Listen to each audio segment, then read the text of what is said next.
Hello guys, welcome back to our channel. In today's video, I'm going to show you how to log into your Trent University account. So first, you have to open your Google web browser or any other preferable browser. And on the top, there is a URL section right over here. You can type Trent University and click on the enter.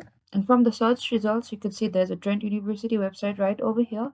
Click on that option. And after that, you'll land in Trent University official homepage. And on the top right corner, there's this My Trent option right over here. You can simply click on that option as well. And right here, you can see there's a login option. So in order to log in, you have to click on this option as well.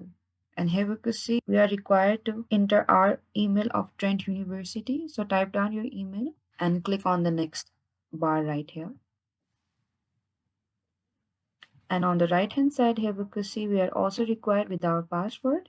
So type down your password. But if you have forgotten your password or username, you can click on this option in order to recover your password. And if you're done with your password, you can click on this option that says sign in and you will be successfully logged in to your Trent University account. So that is it, guys. Thank you for watching this video. I hope I could help you. Don't forget to like, subscribe, and hit the bell notification icon for more upcoming uploads.